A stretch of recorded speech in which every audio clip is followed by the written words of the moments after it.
ugira ububabare ukagira n'ubundi bubabare bwo kwisobanura ko mwashakanye mubwira ati byabaye gutya na gutya kuko wafashe urugendo utamubwiye ugize uti. mbanje gusuhuza ababyeyi bankurikiye cyane cyane abafite abagabo b'abakozi b'Imana. cyambere nababwira shenda gukunda kandi urukundo tuzamusazana. Yes, nguhaye ikaze na karibu kuri Delphines TV. Amahoro y'Imana nabane nawe, reka nizere ko umeze neza aho waba uherereye hose, waba uri mu Rwanda cyangwa hanze y'igihugu, imvura y'imigisha ikomeze igusesekareho. Njye wumva rero ni Fiacre nk'ibisanzwe. Uyu munsi nakiriye umukozi w'Imana ariko noneho ntiyaje wenyine, araza kuza kubitubwira mu magambo arambuye. Sindagira ngo haye karibu. Koza cyane. Suhuza abantu bari bagukumbuye. Amahoro y'Imana nabane namwe mwese ndabasukije mwese na Yesu Kristo umwami wacu abane namwe. Wazanye nande? Azanye n'umufasha wanje cyangwa se n'umusheri wanje muri iki gihe mu kinyarwanda cy'iki gihe. Yego, wazanye n'umusheri wawe. Yego. Sheri watsindagira. Karame. Komera. Yegereza akamikoro. Ndagusuhuje cyane. Ndanakwakiriye. Urakoze. Wenda ntabwo nshaka kuza kubijya imuzi cyane, ariko buriya hari impamvu mwazanye. Sihari? Ndahari. Yego. Ntabwo biba byoroshye, hari abantu baba batari proud y'abagore babo cyangwa se sinzi ukuntu wenda mu kinyarwanda nabivuga, ariko proud ntekereza ko ari umuntu ubu utishimiye cyane, utamupresenta ahantu hose, ariko Sindagira atangiye avuga neza ati uyu munsi nazanye na sheri wanjye.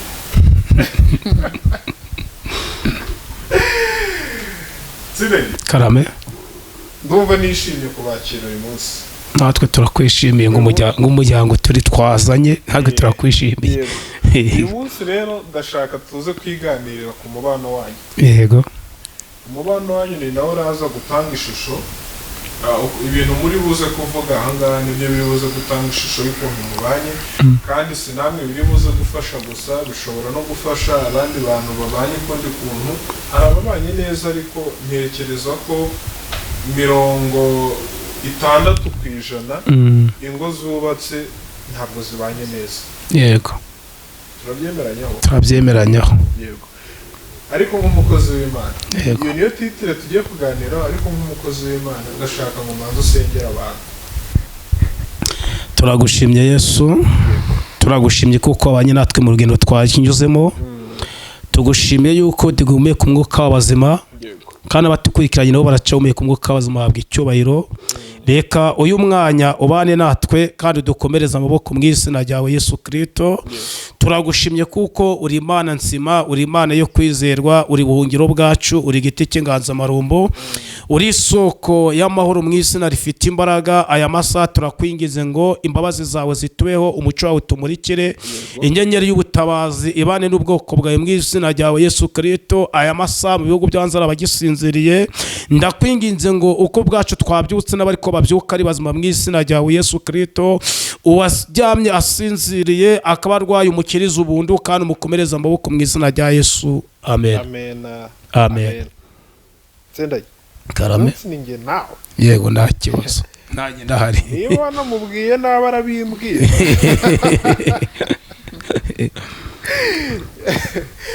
Sendaye. Karame. Impamvu aka kantu nagatekereje. Yego. Nuko nzi ko mubanye neza. Yego. Ahubwo nyine ikintu cyatumye wenda bazana ni ukugira muhugura abantu ko mubanye. Niba hari ababigiraho, ubwo muraza kutubwira ukuntu mubanye, urumva? Yego. Ubwo n'abandi bantu bari ku ruhande bari buze kudukurikira, nibaza kumva ukuntu mubanye bashobora kubigiraho cyangwa se bakabanenga. Yego. Ubwo nabyo bazabidushyirira muri comment. Byose birashoboka. Yego. Aha. Sindaye. Karame. Umva akantu ka mbere ngiye kukubaza. Yego. Ubundi iyo uri mu rugo. Yego. Ukunda iki? Ngunda kurira kugi. Kurira kugi. Cyane. Byateguwe nani? N'umufasha. N'umufasha. Cyane. Leta tujya kuri ngabire. Ngabi karama. iyo uri mu rugo uri kumwe n'umugabo ukunda iki? Njyewe iyo ndi mu rugo nkunda ko yansomera nk'ijambo ry'Imana, ko nkunda guhora mucokoza mubaza akantu ko muri Bibiliya nkamujyana akantu gasobanuye iki gutyo. Iyo turi kumwe nta kindi kintu mba numva namubaza utuntu mba nkeneye nko kumenya, ubwo rero mpora mucokoza nkamubaza n'aka kantu ntinsobanurira. Buriya nk'iyo mwirirwanye mu rugo muvuga kuri Bibiliya gusa? Ntabwo tujya twirirwana mu rugo. Nko muri iyi minsi yari afite ikibazo cy'imvune twabivuzeho ubushize, yakoze impanuka nka gutya, yabaga yiriwe mu rugo, mubonaga ikintu we kimushimishije cyangwa we kigushimishije ari iki? Nabonaga mu rugo hahindutse. Nabonaga byabaye byiza kuko ntabwo tujya dukunda kumubona. Ubwo rero numvaga ameze neza, gusa nubwo yari arwaye ariko numvaga ngiye ku mutima wanjye meze neza. Aha, ubwo ngiye ikosa rya mbere musendiwa sindagira ntabwo bo mu rugo aravuga ahantu aravuga ahantu uburyo umugore yumva ko kuba wiriwe mu rugo ameze neza. Mbese akazi ngo arandi ukazi niko akazi ngo arasohoka singaza, ariko urumva ko umugore binamubangamira nubwo wagiye kuba higira neze ko none ndabamwe nawe ngo barinjajya bagomba kujya gushaka ibitungurwa, kandi umugabo uracyari umusore ariko ndakwifuriza ko umugabo minsi iraza. Umugabo burana none wicaye mu rugo ukwezi amezi abiri ahanini nta gaciro wagira, ariko iyo twagiye kure niyo utaronga umugore agira ibyiringiro ko ejo uzaronga.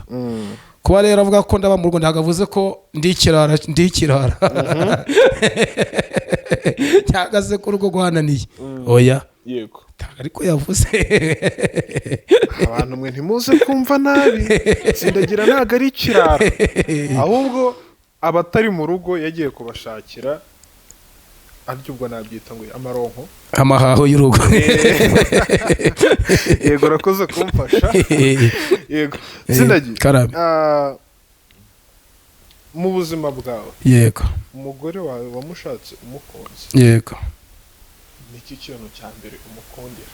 Kwihangana cyane habisetse nuko bimushimishije. Ngabe kubisetse nuko ibintu avuze ari byo.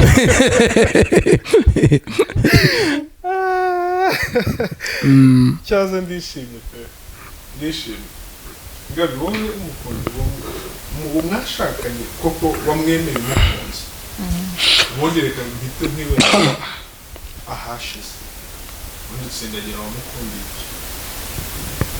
Namukundiye ko yubaha Imana kandi nawe yubaha.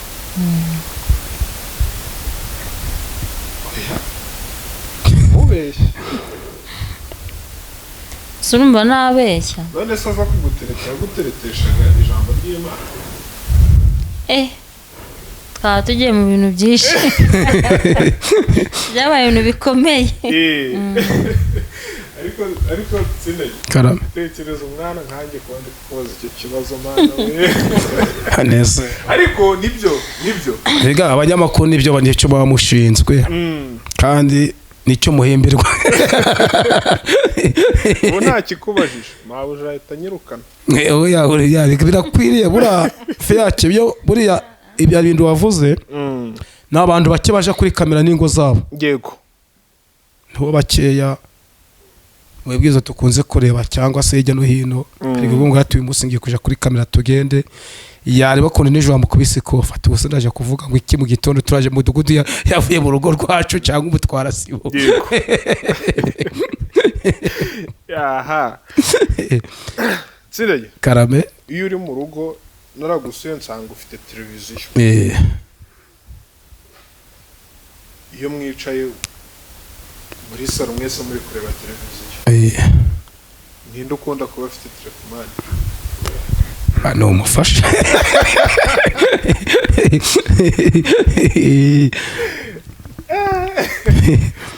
Kubera iki rero? uriya ubona reka ko ngabira kinsobanurire rata ngabimbwira kubera iki ari wowe ufite remote. buriya rero buri muntu wese agira ibyo akunda, urenze wasanga na telekomande ntabwo azi kuyikoresha neza kubera ko aba yagiye cyane. ngewe rero ubwo ubihora iruhande ni njye uba uzi kubikoresha cyane. umaze kubimenya cyane.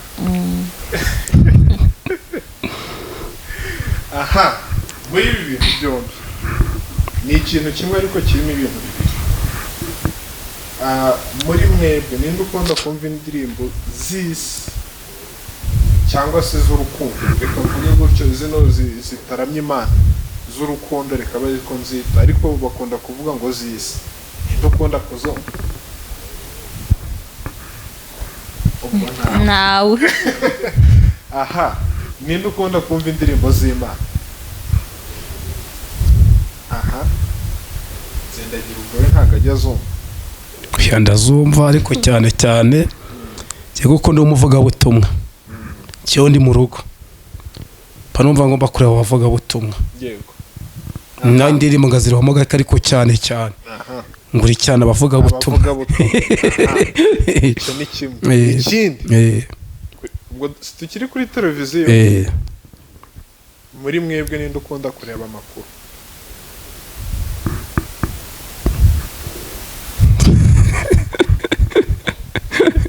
Sindege kumara nta cyizere wifitiye. oya ndagifite uri bugira amanota make. ndagifite kuko ngunda amakuru bajya kumenya aho igihe kigeze. iyo mbonye umwanya agahira mu rugo amakuru atari yageramo ndabikunda. yego cyane. ikindi kintu, yego sindege karame. ujya usohoka, sibyo? yego wenda reka tuvuge nko muri uyu mwaka umugore we wamusohokanye inshuro zingahe? ora rero iyi kofi kiri ndoya uririnda gusohora urwego utarisesagura. mbese ko wari unyemereye ko usohoka? ko wari unyemereye gusohoka wenyine? enga bisa ubyumvise? oya wimbesha ku manwa yabo. wavuze inshuro nzohotsemo ndiho nakwemere ngo ni zingahe. kandi ibintu byo gusohoka uvuze iyi sasa namenya ngo basohokerayo. ntabyo ngunda. ntabwo ubikunda. ubwo ukunda kuba wiberaniye n'umuryango iyo wabonye akanya cyane cyane. aha reka utubazo twanjye dusoreza ahangaha, ariko mu kanya nongera kutubona ndongera mbabaza. nta kibazo. aha ngiye kubahereza umwanya mubwira abantu cyangwa se mukangurira abantu uko imiryango yakabanye. ubwo impamvu nabazanye ni uko mbatangaho urugero kandi mbafiteho n'ibihamya byinshi ko mubanye neza. ndagira ngo aka kanya ngiye kubaha akanya buri muntu ndamuhereza iminota 3. yego sibyo? yego avuga ubundi uvuge ku ruhande rw'umugabo, ukabera avuga ku ruhande rw'umugore. sibyo ngabe? karibu. gasura amazi n'indi huriya.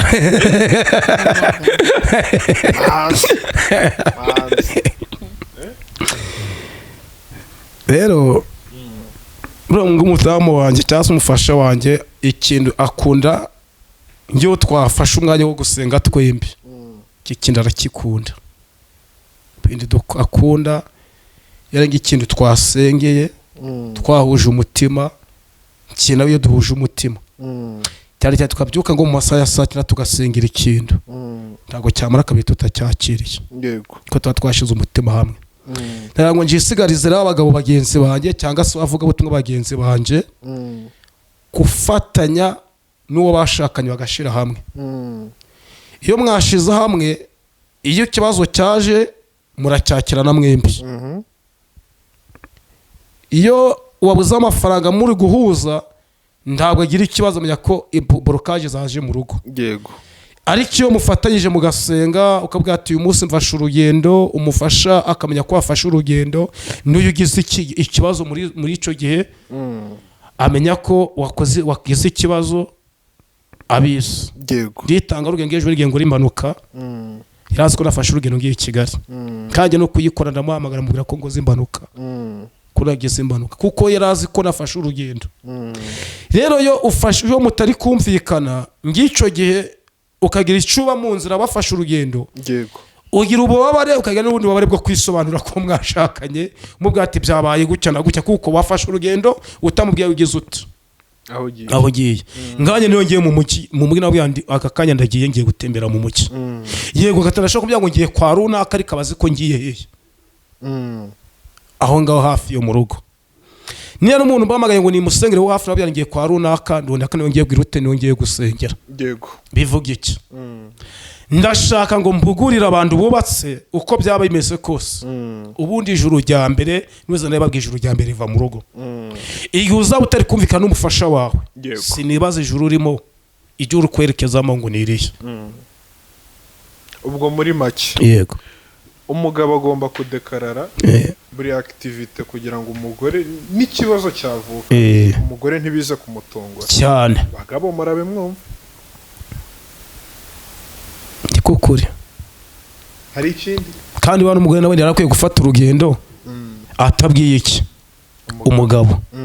Urabona ko iki kiri gusenya ngo hari igihe umugore afata urugendo akabesha umugabo ngo ngiye gusura shangazi ariko yifite indi nzira agize ute agiye guca agiyemo ukakubwira ati ngiye Gisenyi ukumva agakoze impanuka agiye i Kigali ukibaza uyu muntu akoze impanuka yo kuja Kigali gute kuko abatabwije umugabo we ukuri niyo cyagiye umugabo yemeye kumuvuza agakira nyuma yo haboneka ikibazo ciki cy'urubanza kuko ndakuri kwakugeza uti kwakurimo.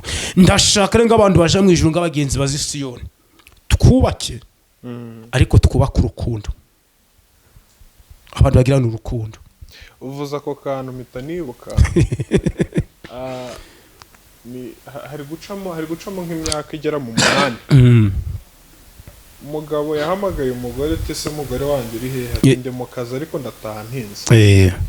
Noneho umugore se yabeshe umugabo avutse ibibazo rero biraguye Nyabarongo ibiruzuye kumva umugore yari yasohokanye n'umugabo zaca ku Kibuye yego mu kuza mu kugera kuri Nyabarongo basanga n'imodoka ntago ziri gutambuka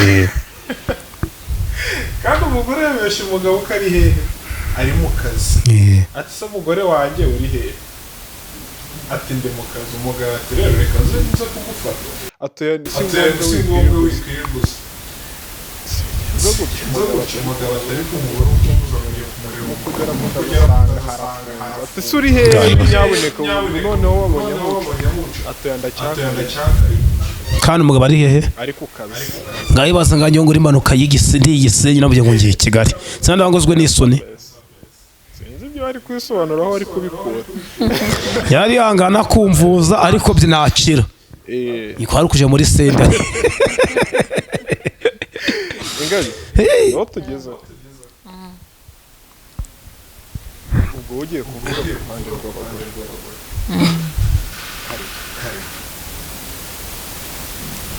mbanje gusuhuza ababyeyi bankurikiye cyane cyane abafite abagabo b'abakozi b'Imana. Cyambere nababwira kubaka muri iki gihe Satani ahiga ingo cyane ariko nk'ababyeyi cyambere no gusenga cyane nicyo nabashishikariza kuko umuntu n'umuntu nubwo umugabo yaba akijijwe ntabwo arabasha kugeraho Satani atarasa imyambi ariko icyambere nababwira ni gusenga kukagerekaho no kwihangana. Icyo nabwira abamama bagenzi banjye kandi n'abakijijwe bafite abagabo badakijijwe password ni imwe ni ugupfukama. Ibyo tutabashije gukora tubyereka Imana. Cyambere rero kandi burya n'ikindi abagabo b'abakozi b'Imana kenshi kubana nabo bisaba kwihangana. Ni abantu batabonekera igihe mu rugo, kuko hari igihe wenda nkanjye nihereyeho, hari igihe mba ndwaye ariko atari indwara ikomeye yoroheje, ubwo wenda niba umutwe uri kundya kwa kundi ntatse ngo umutwe urandiye, hakaboneka telefone nayo ikabira hamagaye ati mukozi w'imati umwana wanjye ari muri bomboni ati hute. Ubwo rero iyo hatarimo kwihangana ushobora gutekereza ukavuga ati se kuki none kongewe atansengeye akaba agiye gusengera abandi. Abagabo abakozi b'Imana kubana nabo ni ukwihangana, kuko uzacunge kenshi mu ngo z'abakozi b'Imana hari ukuntu usanga bitaba bimeze neza, kuko kundi bavuga ngo abana bo mu bakozi b'Imana ngo nibo bakunda kugira gute kunanirana. Rero ni ahantu tuba turi Satani abaduhiga cyane cyane, ntabwo aba yifuza ko twavuga rumwe, kuko nk'uko wa mungana bivuze twaraye turwanye ntabwo yajya ku murimo w'Imana, nta nubwo yahagarara, sibye kwenda iby'ubu ntawamenya abantu batagitinya Imana, ariko sinumva ko yasiga mu rugo nta mutekano uhari ngo duhurire mu rusengero ngo bamuhe ijambo ajye imbere abwirize kandi mu rugo tutagize gute tutari kumvikana. Yego rero abamama ni ukwihangana, icya mbere nababwira ni ugusenga, nicyo kirangiza byose. Ni ugusenga. Tumaze kumviza namaze ngiye kubahereza akanya k'umunota umwe, ubwo amasegonda 30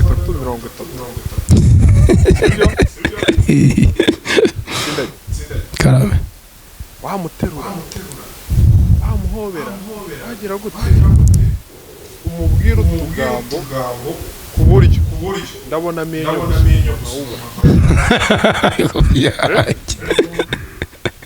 sibyo amasegonda 30 ndayabara nagera naba atarasi nta kibazo menya kagisha ndagukunda kandi urukundo tuzamusaza. Ese n'utwo gusa ariko nyumvire ndikubona amenyo yawe gusa aye nayo nanjye ndishimye bibeshye. Nkeneye kubona amenyo ntibaragucira igiti ariko mbona amenyo gusa.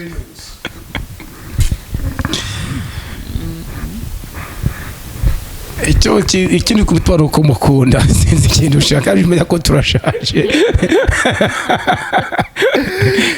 turashaje fe yahuje ubimenya.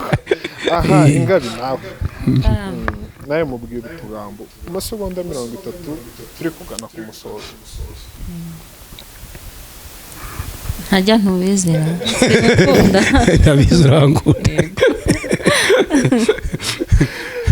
ntuburi ariko ubwo muraza kubimbwira neza inyuma ntabwo tugutuburiye. Oya ariko ntacyo bitwaye, burya ijambo ndagukunda ngo riba rikubiyemo ibintu byinshi.